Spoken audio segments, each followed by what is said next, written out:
Dudu, depois, baixo ou guitarra? O que é isso?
Boa noite, meus queridos irmãos.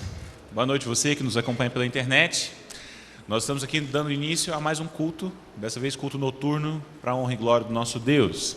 E eu queria convidar você a abrir a sua Bíblia no livro de Salmos. A gente vai ler o Salmo 116, do versículo 1 até o versículo 9. Livro de Salmos 116, do 1 ao 9. Salmo 116, do 1 até o 9. Diz assim a palavra de Deus: Amo o Senhor, porque Ele ouve a minha voz e as minhas súplicas. Porque inclinou para mim os seus ouvidos. Invocá-lo-ei enquanto eu viver. Laços de morte me cercaram, e angústias do inferno se apoderaram sobre mim. Caí em tribulação e em tristeza. Então invoquei o nome do Senhor. Ó Senhor, livra minha alma. Compassivo e justo é o Senhor. O nosso Deus é misericordioso. O Senhor vela pelos simples. Achava-me prostrado e Ele me salvou. Volta, minha alma, ao teu sossego, pois o Senhor tem sido generoso para contigo. Pois livraste a minha alma, da morte a minha alma, das lágrimas os meus olhos, da queda os meus pés. Andarei na presença do Senhor, na terra dos viventes. Aleluia. De fato, nós vemos dias difíceis, mas nós temos esperança no nosso Deus. Ele livra a nossa alma da morte e nos ajuda no momento de tribulação. Que Ele possa ser a nossa esperança no dia de hoje e o motivo do nosso louvor e da nossa adoração, em nome de Jesus. Vamos orar, meus irmãos. Senhor Deus, louvado seja o teu santo nome. De fato, Deus, o Senhor é a nossa rocha, a nossa esperança, socorro bem presente no dia da angústia, no dia da tribulação. As circunstâncias e incertezas podem querer abalar o nosso coração, o nosso estado de espírito, mas o Senhor está conosco. O Senhor livra a nossa alma da morte, protege os nossos pés da queda, atende a oração do aflito e do necessitado, socorre em momento oportuno. Nós te louvamos, Deus, te engrandecemos e oferecemos, Pai, prestamos culto ao Senhor de coração. Em nome de Jesus. Aceita o nosso louvor, aceita a nossa adoração. Amém. Vamos louvar o Senhor com uma música?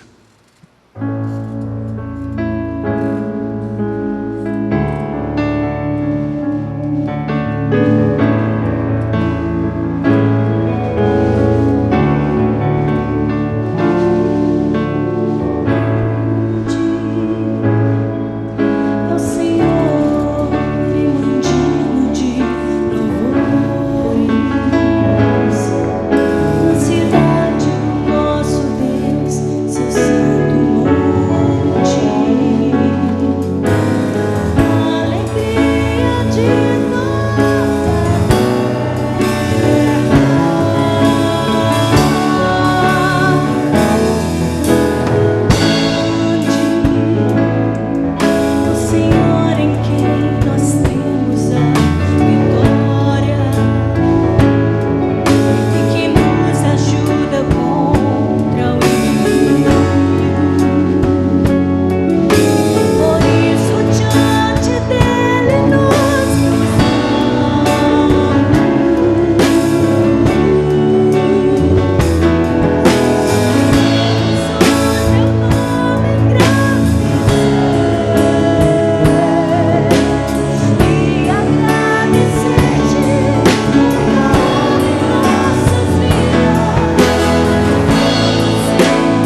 A gente vai ler do verso 1 até o verso 5. Salmo 32, do verso 1 até o verso 5. A bem-aventurança de quem recebe o perdão, de Davi, salmo didático. Uma curiosidade para vocês, sempre que aparece na Bíblia de Davi, salmo didático, salmo de não sei o quê, feito para soprano, está no original, faz parte do texto em hebraico mesmo. Vamos lá, do verso 1 até o verso 5.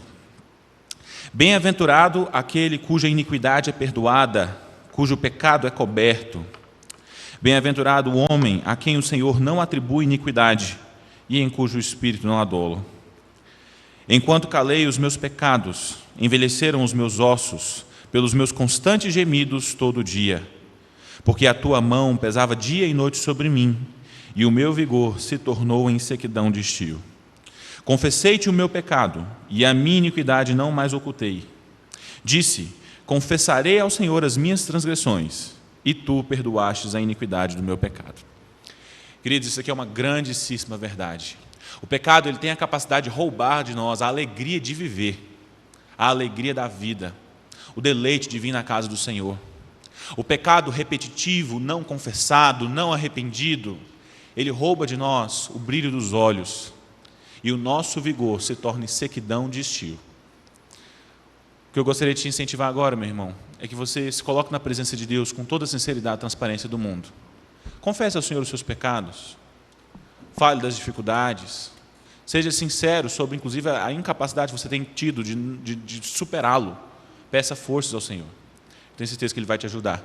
Como Davi disse, nós confessamos ao Senhor os nossos pecados e Ele nos perdoa. Então vamos fazer isso agora. Nós vamos ter um minutinho de silêncio em que nós vamos estar na presença de Deus e logo em seguida eu farei uma oração.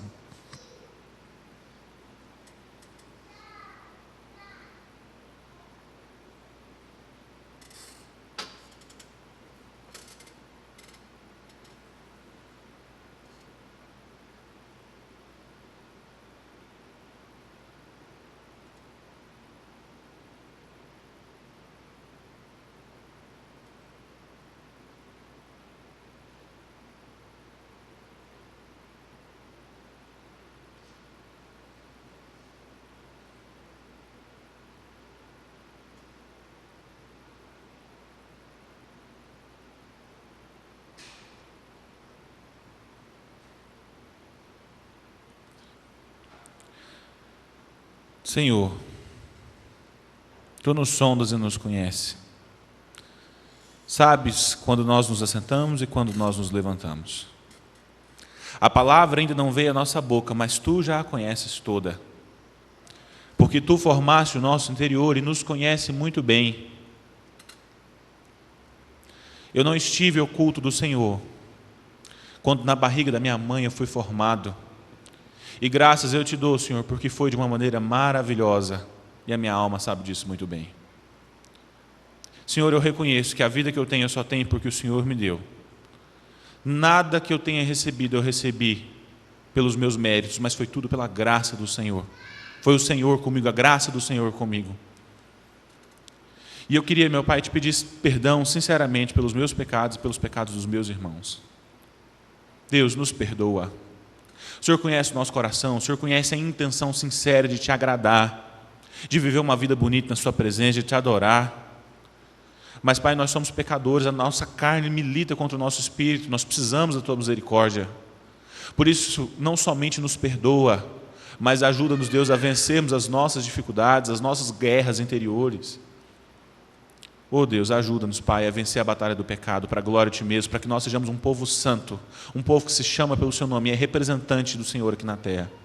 Em nome de Jesus Cristo, perdoa-nos, Pai, perdoa o Teu povo por amor de Ti mesmo. E olha a sinceridade do nosso coração, Senhor, porque nós queremos Te adorar e Te agradar de verdade, em nome de Jesus. Amém.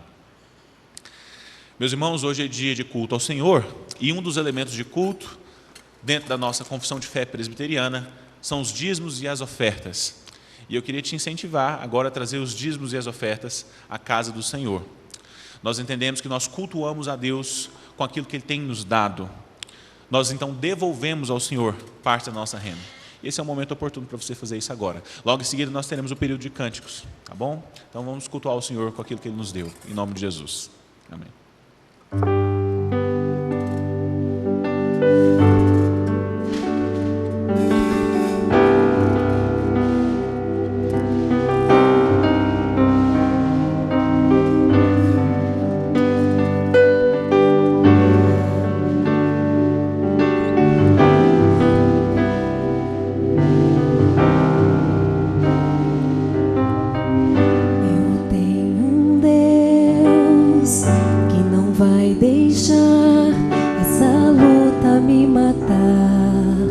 o desespero me tomar. Por mais que seja a situação, o controle ainda está na palma de suas mãos. Eu tenho um Deus que não vai deixar essa luta me matar, o desespero me tomar.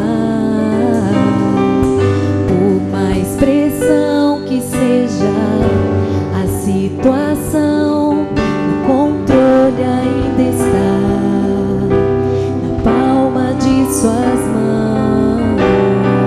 Choro dura uma noite, mas a alegria ela vem pela manhã. Eu creio, eu creio. Choro dura uma noite, mas a alegria ela vem pela manhã. Eu creio, eu creio.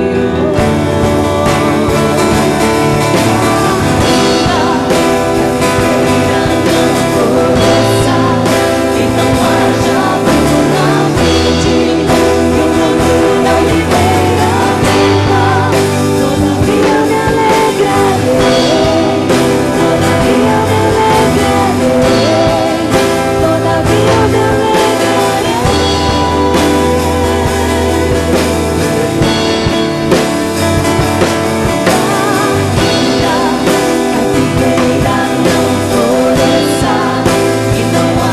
vide,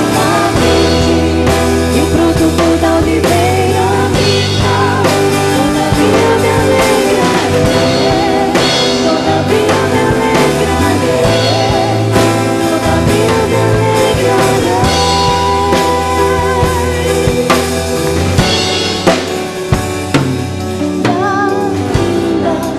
Que a figueira não floresça, que não haja fruto na vide, que o produto da oliveira me dá.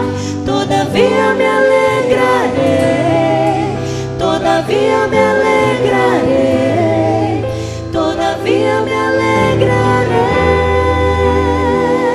Queria convidar a igreja a ficar de pé e a gente cantasse essa música de novo, que a gente possa aprender, se for nova para alguns.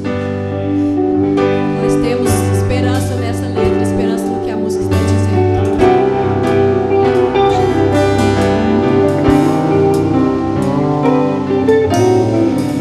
Eu tenho um Deus que não vai deixar essa luta me matar, o desespero me tomar. Por mais pressão que seja a situação, o controle ainda está na palma de suas mãos. Eu tenho um Deus que não vai deixar essa luta me matar, o desespero me tomar. Por mais pressão que seja a situação, o controle ainda está na palma de suas mãos. O choro dura uma noite, mas a alegria ela vem pela manhã. Eu creio,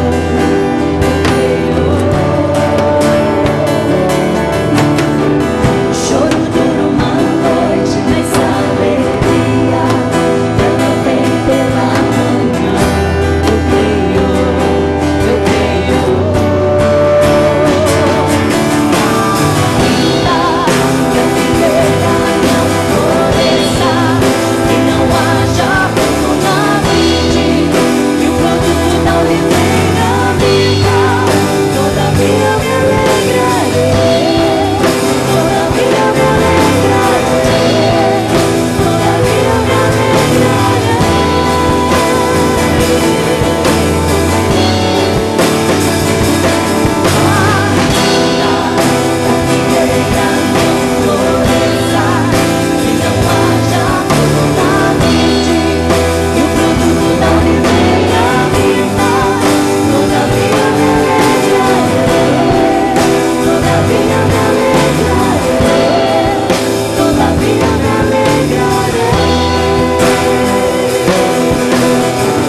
dou, Jesus,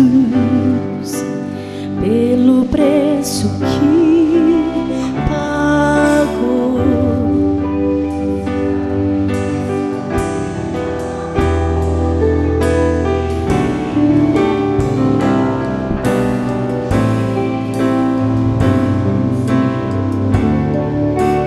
Pelos cravos em suas mãos, graças eu te dou, ó meu Senhor.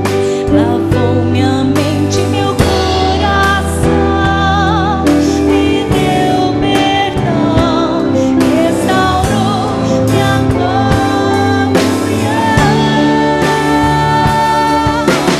Digno é o Senhor, sobre o trono está, soberano Criador, vou sempre te adorar. Elevo minhas mãos ao Cristo que venceu, Cordeiro de Deus morreu por mim,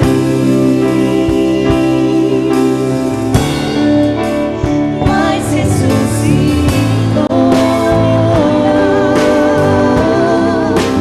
Digno é o Senhor. Pelos cravos em suas mãos, graças eu te dou, ó meu Senhor. Lavou minha mente e coração, me deu perdão, restaurou minha comunhão. Digno é o Senhor,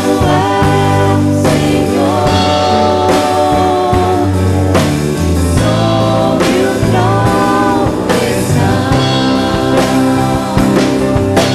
soberano Criador, vou sempre te adorar. Elevo minhas mãos ao Cristo que venceu, Cordeiro de Deus morreu por mim, mas ressuscitou.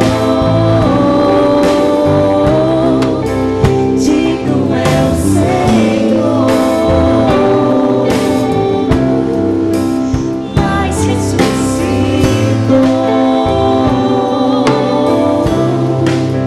Digno é o Senhor.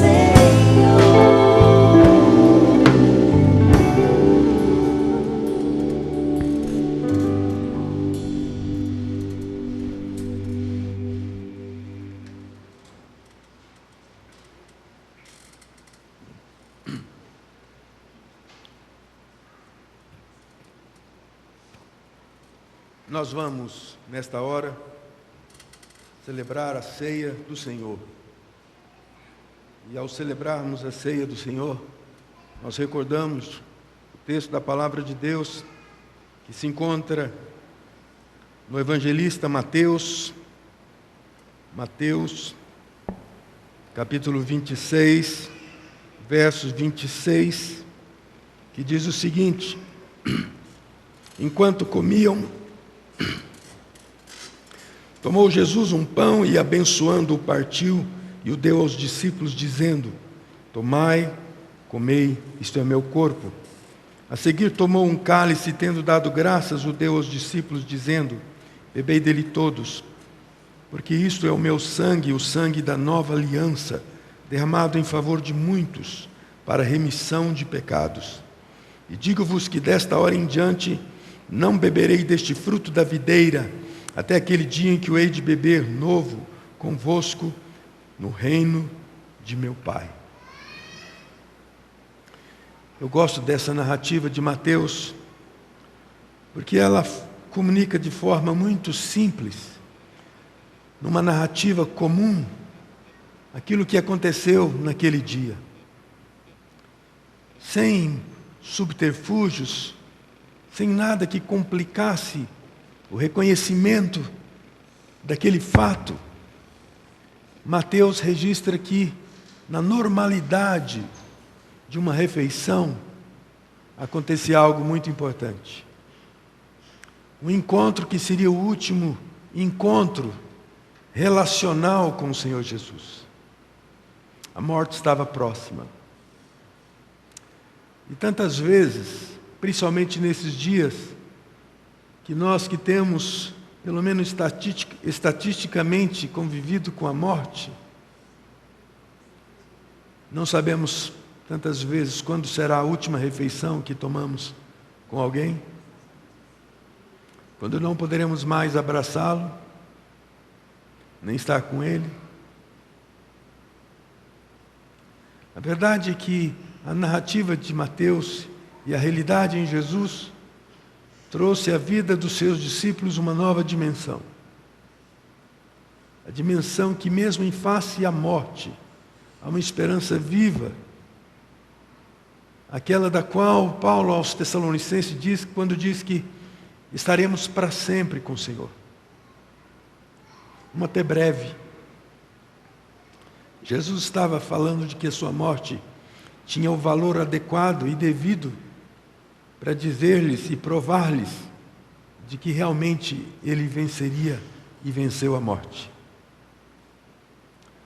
Hoje, ao tomarmos desses elementos, nós estamos mais uma vez testificando dessa verdade, confirmando a nossa fé única e exclusiva em Jesus, que nos garantiu o acesso diante do Senhor, o acesso para estarmos perante o Senhor. Eu convido você então a curvar sua cabeça e orar, e agradecer a Deus, não por esse ato, mas o que ele significa na sua vida. Ore ao Senhor, fale com o Senhor.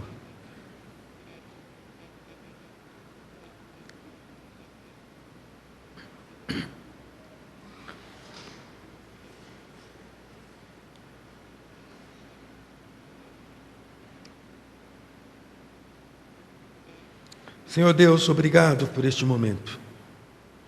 Obrigado porque, quando o seu filho estava com os seus discípulos, ele disse para tornar esse momento um memorial.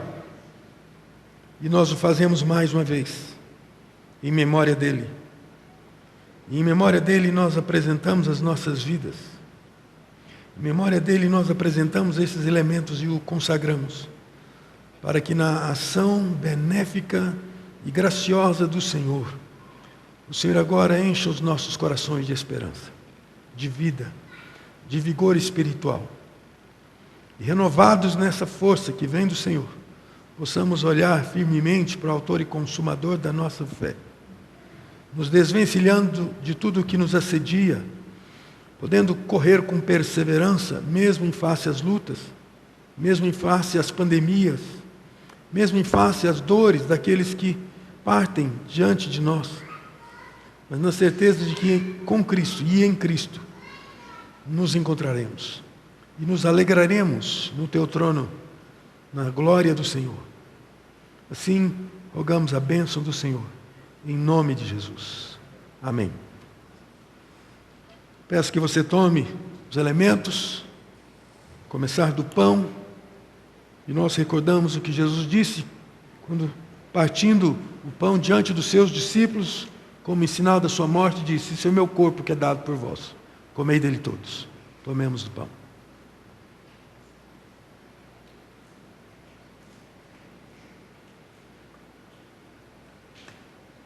O Senhor Jesus também tomou do cálice, diante dos seus discípulos, disse que aquele era o cálice da nova aliança no seu sangue.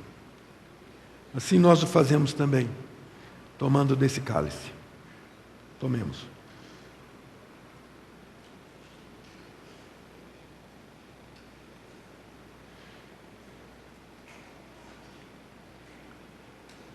Vamos cantar um cântico que fala nesse momento, diante da cruz do Senhor.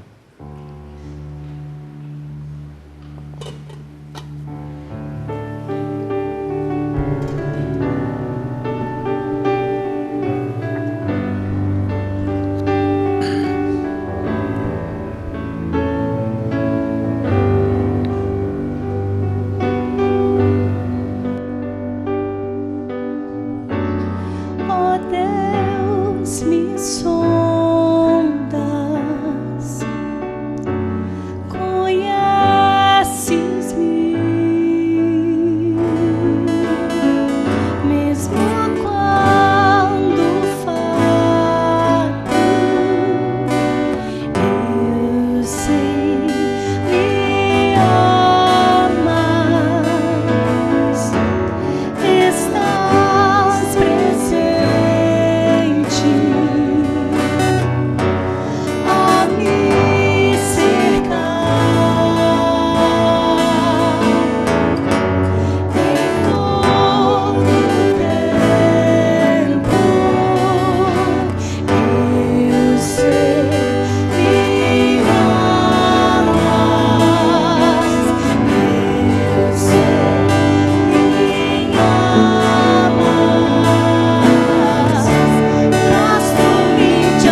uma pequena diferença aqui.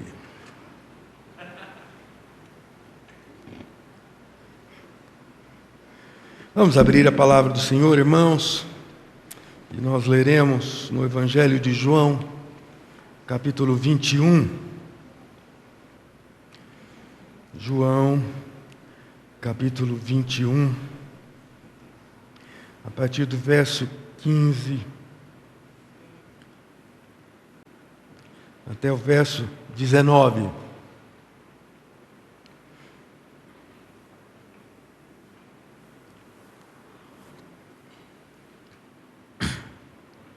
Fui acometido aí de uma rouquidão nesta manhã para cá, então vocês vão ter que ouvir essa voz cavernosa aí hoje.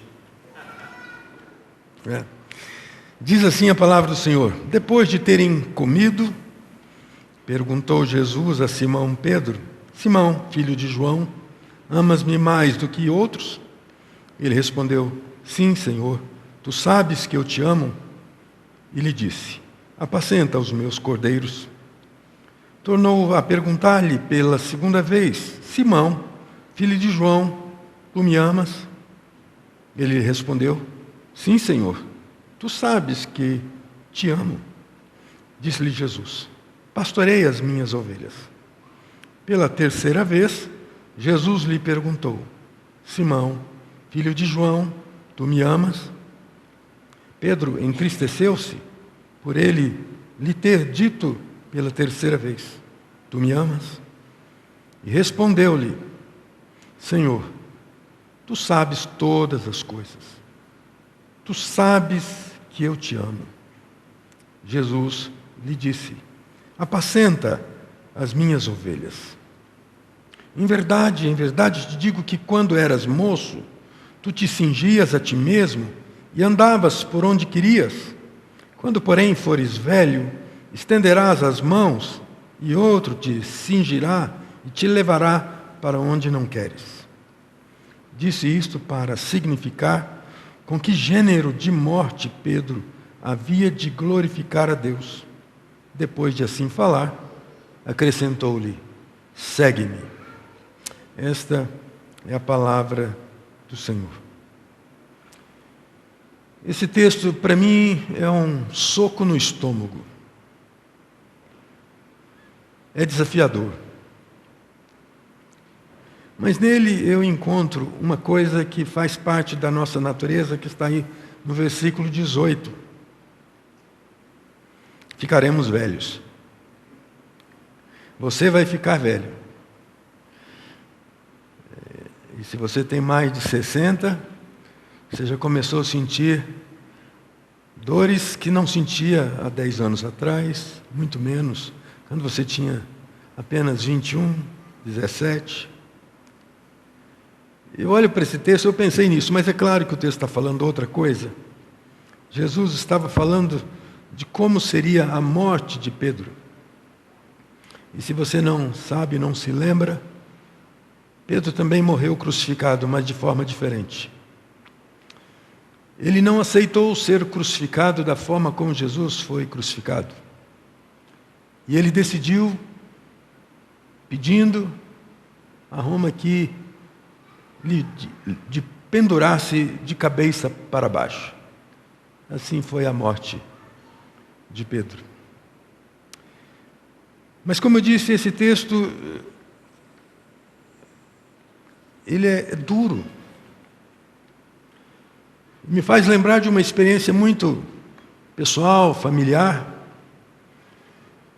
Quando menino, e depois disso acontecendo até com as minhas filhas, você certamente talvez tenha essa prática.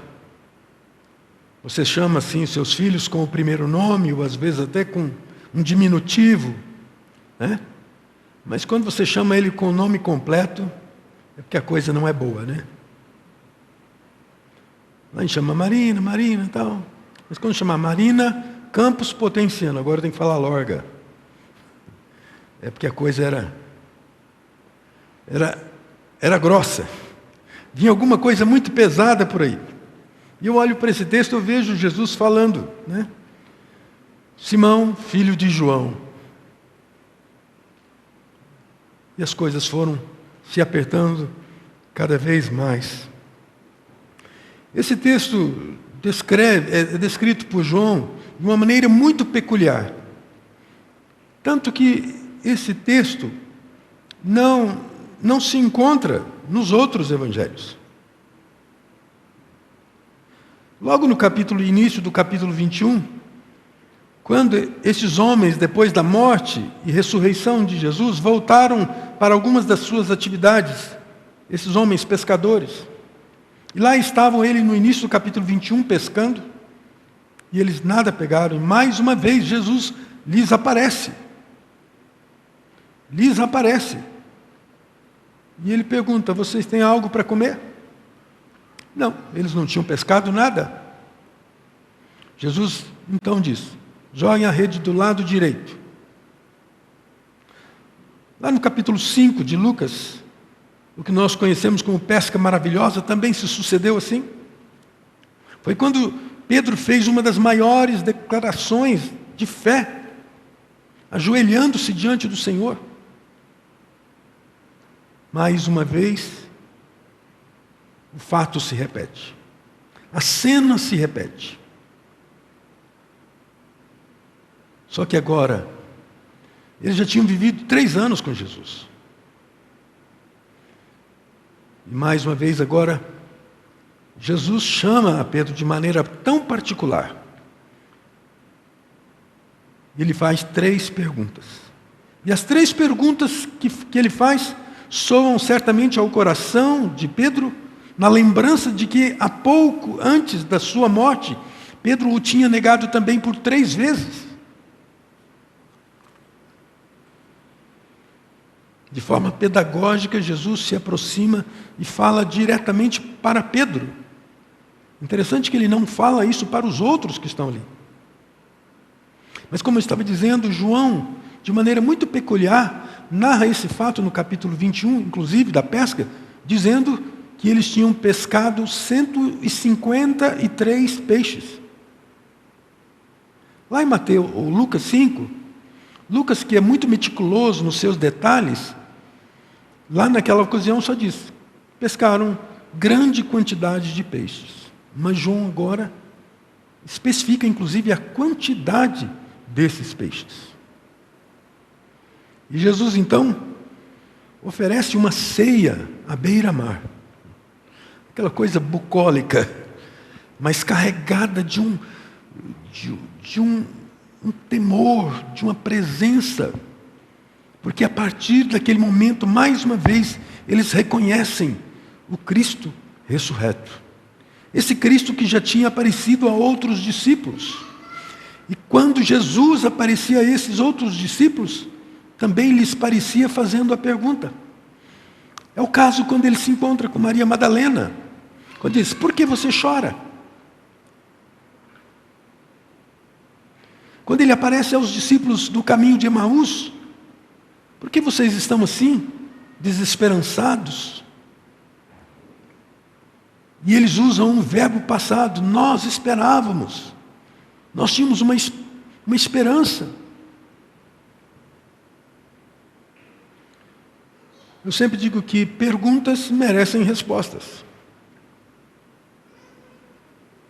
Jesus está perguntando para Pedro: tu me amas? Tu me amas? Que resposta você dá à pergunta que Jesus faz a você? Tu me amas? Vamos avaliar isso aqui. Dos versículos 15 até os versículos 17, onde acontecem as 3 perguntas, Jesus está suscitando diante de Pedro uma resposta. Sabe por quê? A pergunta: tu me amas? Porque o nosso compromisso com Cristo é um compromisso de amor. João mais tarde vai escrever lá na sua primeira carta de João: porque nós amamos, porque Ele nos amou primeiro.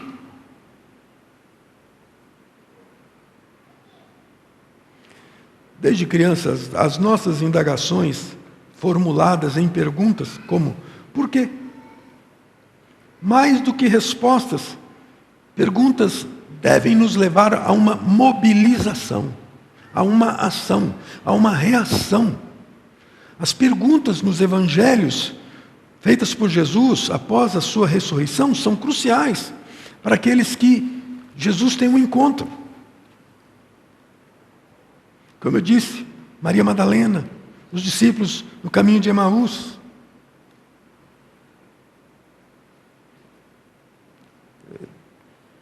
E na grande maioria das vezes, Jesus estava inquirindo deles: por que vocês estão duvidando? Jesus, como pastor, vai buscando e encontrando as suas ovelhas espalhadas pelo caminho. Mas ainda faltava Pedro. Então ele se aproxima e diz: tu me amas? Mas ele não apenas resolve fazer uma pergunta pessoal, mas ele esclarece: tu me amas mais do que estes outros discípulos? Estes é uma expressão neutra, que poderia inclusive estar se referindo aos peixes,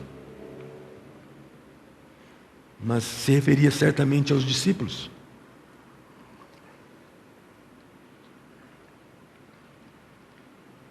Eu sempre digo que perguntas têm uma direção. É como se lança uma flecha. Ela tem um alvo, um objetivo. E o objetivo era, mais uma vez, trazer o coração de Pedro nas mãos do Senhor. Pedro fora avisado naquela noite de que ele negaria, antes que o galo cantasse por 3 vezes, ele o negaria. Pedro foi arrogante naquela noite, porque ele disse: ainda que todos se escandalizem, eu jamais. Quantas vezes Pedro foi tão afoito diante das realidades contra Jesus? Lá em João capítulo 13, versículo 37, ele foi tão enfático e corajoso quando ele disse que por ti darei a minha própria vida. Mas ele negou a Jesus. Nós nos parecemos tanto com Pedro. Quando nós estamos naquele nível alto de motivação, quando nós estamos com a nossa espiritualidade tão viva em nossos corações, nós agimos como Pedro. Nós cantamos nossas canções de vitórias, nossos cânticos, mas passa-se um pouco tempo, nós estamos chorando, estamos lamentando. É claro que Pedro se arrependeu amargamente e chorou. Chorou porque tinha sido avisado. É exatamente isso que Jesus pergunta 3 vezes. Pedro, tu me amas? Nosso compromisso sempre é baseado no amor. A nossa relação com Cristo é baseada no amor do Pai, que nos amou ao ponto de dar o seu próprio Filho por nós. E é por isso que Jesus pergunta a Pedro, como nos pergunta: tu me amas? As respostas de Pedro, pelo menos inicialmente, são claras, objetivas, simples. Tu sabes que eu te amo. Mas ela foi sendo amadurecida.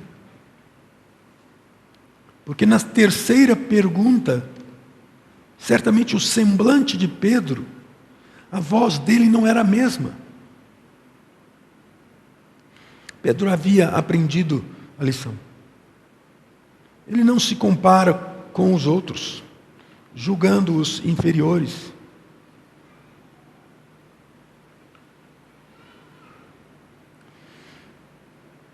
A resposta de Pedro, ao final, é uma resposta que deve ser tal qual a nossa, diante dos desafios da vida cristã.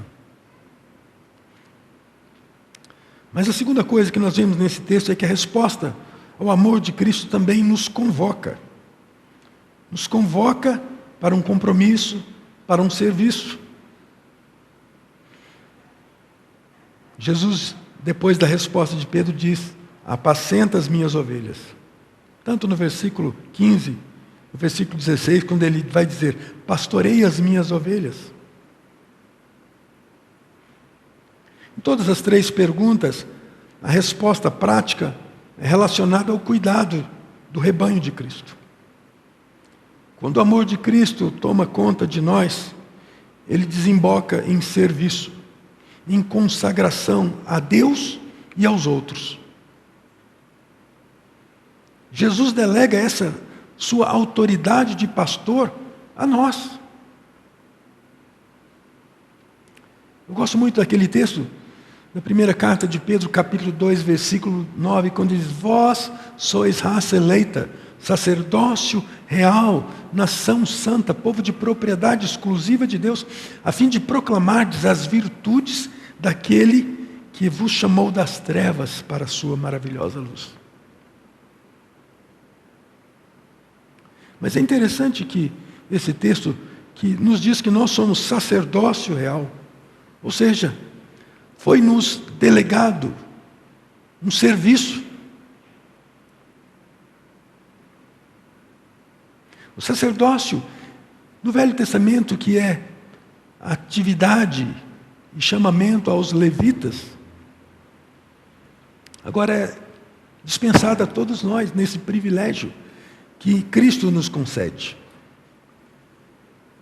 Mas é interessante esse texto,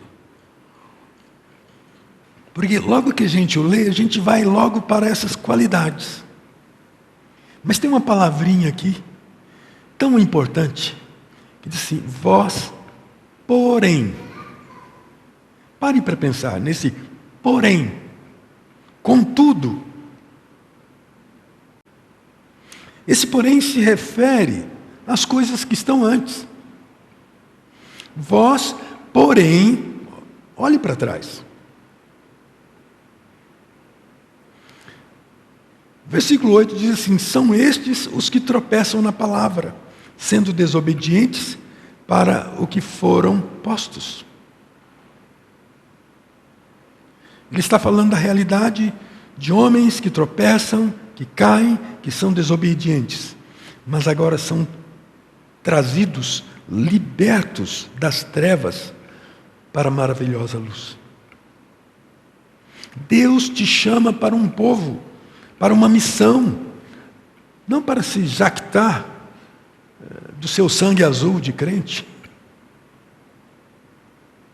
Uma pergunta sempre pode ser levantada aqui: como oferecer nosso amor em serviço a Jesus?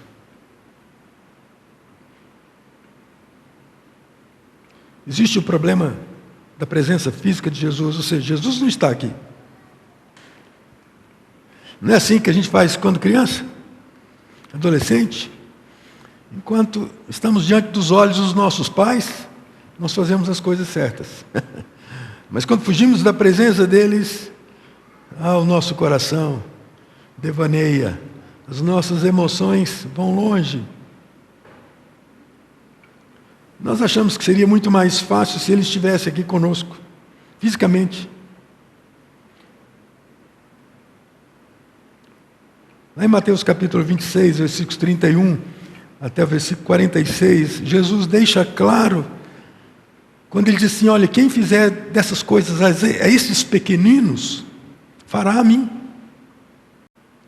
Fazer aos outros é fazer para ele. Quando nós partimos o pão com os irmãos, nós estamos repartindo o pão com o próprio Jesus. Apacentar, pastorear o rebanho, não é só para pastor. Eu conheço muitas ovelhas que muito mais pastoreiam do que o próprio pastor.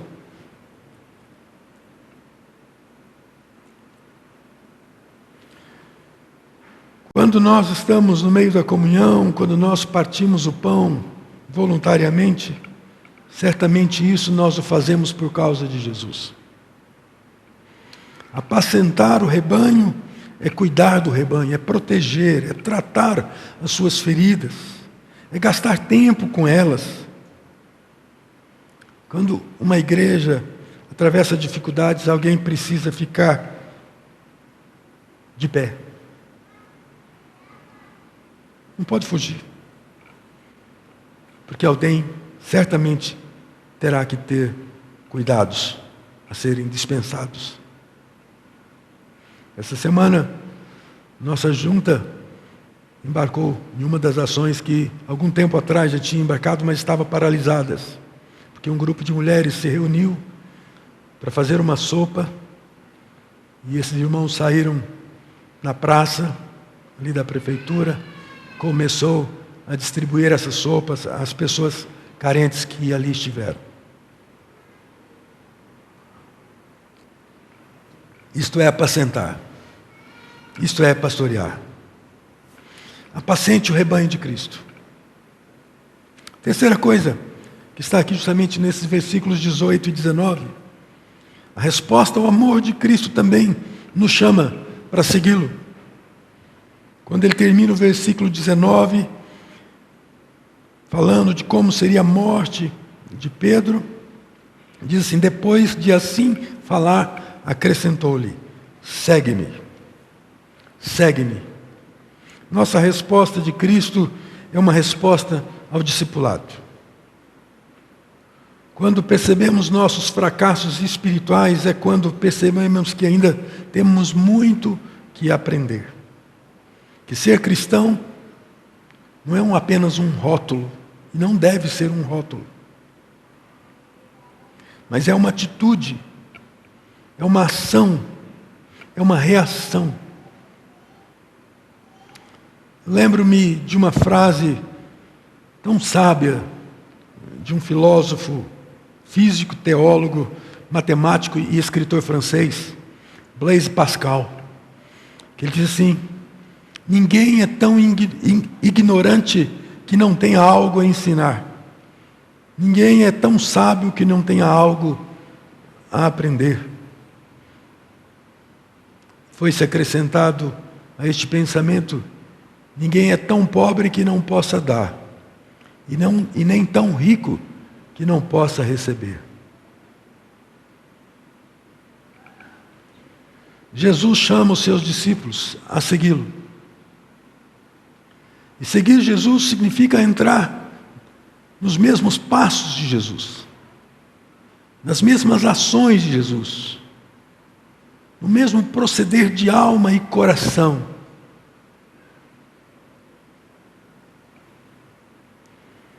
Eu certa vez ganhei uma plantinha bonsai, muito linda. O bonsai significa ser cultivado, plantado em uma bandeja ou vaso. Um bonsai precisa, entre outros atributos, precisa reproduzir aquilo que uma árvore grande reproduz. Mas logo com 10 dias que aquela planta estava em casa, eu percebi que ela ia morrer.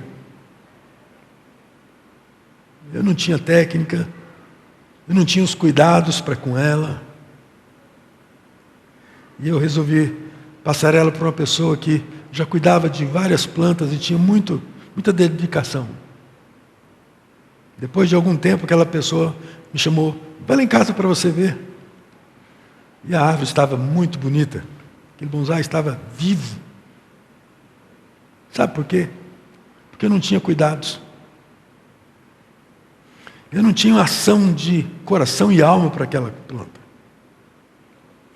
Sabe, muitas vezes tem gente morrendo ao nosso lado, espiritualmente, porque nós não vemos, porque nós não temos cuidado para com ela. Seguir a Jesus é ter os olhos atentos, como Jesus o tinha, para perceber aquilo que nem sempre os olhos demonstram. Mas às vezes são sinais tão simples, como foi quando Jesus teve aquele encontro com aquela mulher com hemorragia, que ela apenas o tocou, no meio de uma multidão. Quando Jesus disse assim: alguém me tocou, os discípulos: Senhor, olha bem, nós estamos no meio de uma multidão, e o Senhor está dizendo: quem te tocou? A sensibilidade de Jesus para a necessidade do outro era tão grande, que passava não apenas pela vista, mas por um profundo sentimento de que ele deveria e ele tinha uma responsabilidade com as pessoas. Como isso nos falta. Como nós estamos tão envolvidos nas nossas responsabilidades que o seguir a Cristo nesse caminho não nos faz sentido, não nos desafiam. Jesus estava dizendo para Pedro: siga-me como um discípulo. Jesus repete o mesmo chamado no capítulo 1, versículo 43, quando ele chama Pedro e diz: eu te farei pescador de homens. Há momentos em nossa vida que o que nos sustenta não é a nossa religiosidade. O que nos sustenta não é a boa teologia. O que nos sustenta não é as reuniões com os irmãos, ainda que a gente se sinta tão carente nesse tempo. O que te sustenta não é a visita do pastor. O que te sustenta não é o telefonema de um irmão, amigo, mas é o chamado para segui-lo, o chamado para o ministério pastoral, não esse que eu tenho, mas aquele que nos foi conferido a cada um de nós, quando Jesus nos chamou para segui-lo. E é nesse compromisso continuado que está o ganho das nossas bênçãos. A bênção é para quem se envolve e se aproxima. Por isso que a palavra de Deus diz que melhor é dar do que receber. A bênção não é para quem está decepcionado consigo mesmo e com os outros, e que deixa de andar com Jesus. Jesus nos chama para a perseverança, pois Ele mesmo não desistiu de amar, de nos amar.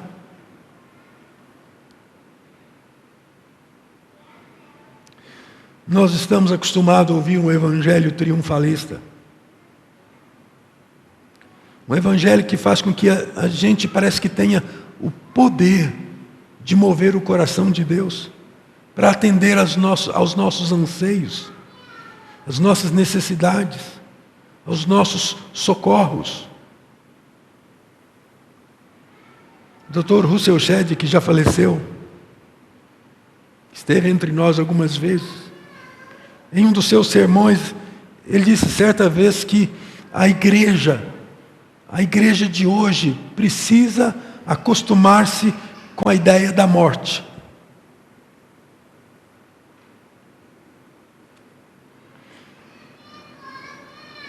É claro que ele estava falando a respeito da morte de Cristo. A igreja moderna foge desse pensamento.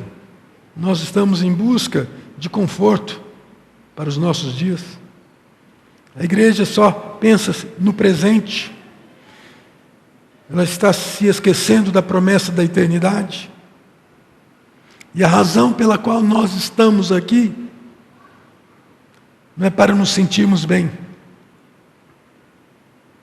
Nossa razão por estarmos aqui é para glorificarmos a Deus. E diante do desafio de Deus para as nossas vidas, fazer a glória de Deus prosperar. E a glória de Deus prospera quando os corações são impactados com a verdade. Quando os corações são impactados com aqueles que também, seguindo a Jesus, são representantes de Jesus no mundo, nos dias de hoje. Por isso que Jesus, falando lá em Mateus e também em Marcos, quando ele diz assim: quem por minha causa perder a vida, achá-la. Lá em Marcos ele diz: quem por minha causa e por causa do Evangelho perder a vida, ganhou.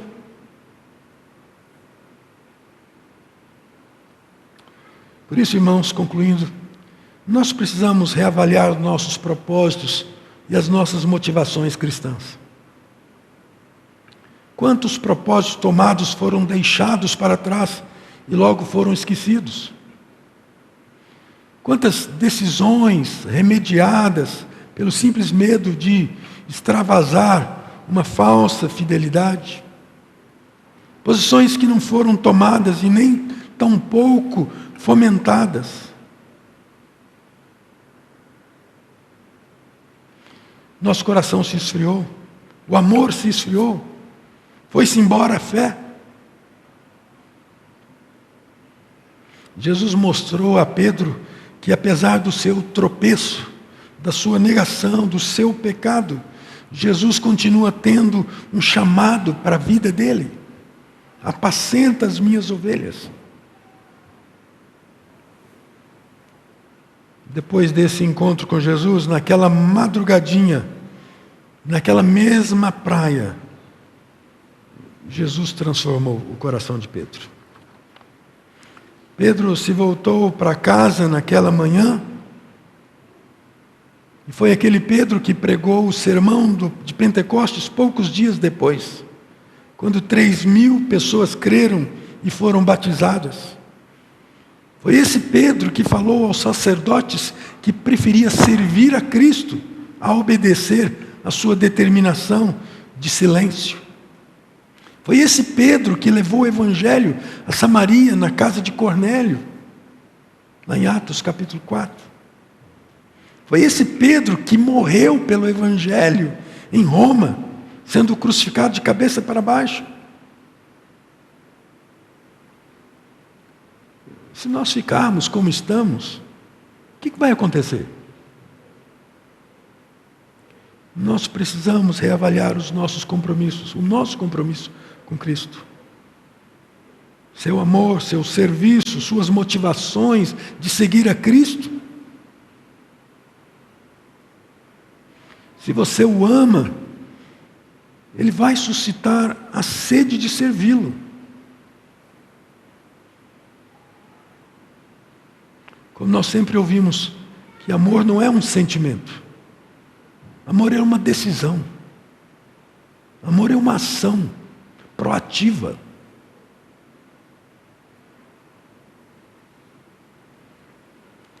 Ainda que você viva com experiências de fracasso espiritual,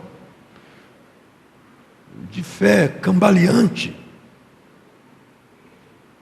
Ele enxugará as lágrimas e lhe dará forças para prosseguir. Ele fará a sua luz brilhar no meio da escuridão para sempre.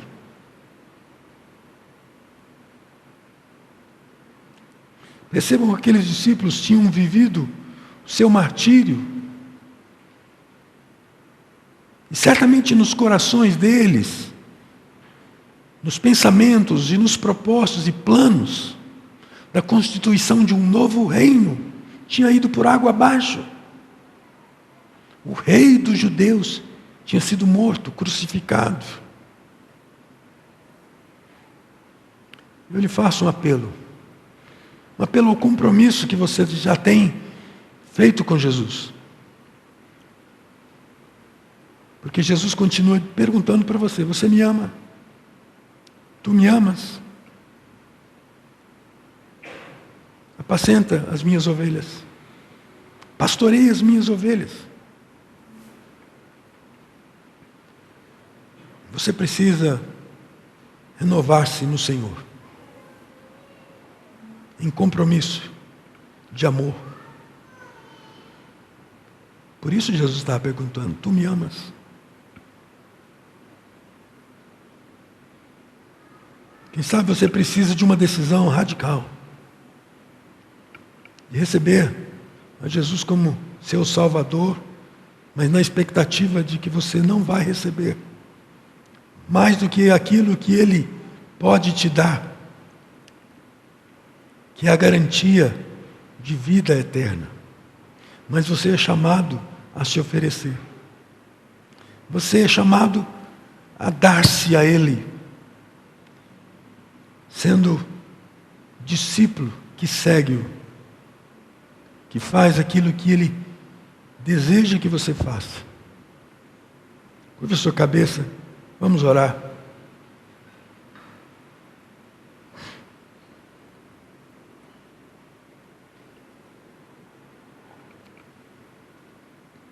Ó Deus, nós olhando para a vida de Pedro, nos sentimos tantas vezes tal qual. Quando nós já tivemos experiências profundas com o Senhor Jesus, mas no fracasso das nossas caminhadas, dos nossos passos, das nossas intenções, nós nos tornamos insensíveis, distantes. Sentimos que todo esforço, todo propósito passado parece ser nulo. Mas nessa noite rogamos pelo Teu Espírito que renoves em nós, pela experiência que vimos, a experiência de Pedro, ouvindo do Mestre, Tu me amas. Que essa mesma pergunta seja feita ao nosso coração nesta noite, pelo Teu Espírito. Que possamos segui-lo, como também Pedro seguiu. Obstinado, temente ao Senhor, tão corajoso diante da morte, que jamais vacilou. Assim seja sobre nós a bênção do chamado e desse encontro. Em nome de Jesus. Amém. Ouça essa canção.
Vamos receber a bênção do Senhor. Que a bênção de Deus Pai Todo-Poderoso, Filho e Espírito Santo de Deus, seja sobre vós, povo de Deus, hoje e sempre.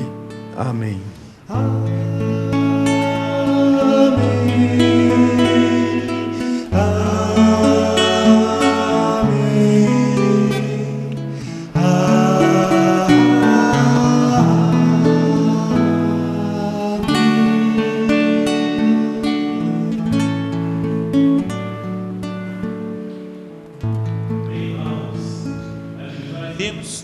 Queria aqui fazer uma propagandinha, né?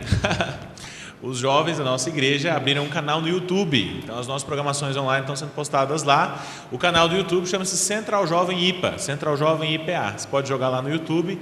Por favor, se inscreva, acompanhe as nossas programações. Eu tenho certeza que você vai ser muito abençoado. Em especial, eu gostaria de sugerir um bate-papo que nós tivemos sobre evangelismo. A gente reuniu vários jovens aqui na nossa igreja, ficamos batendo papo durante uma hora e pouquinho.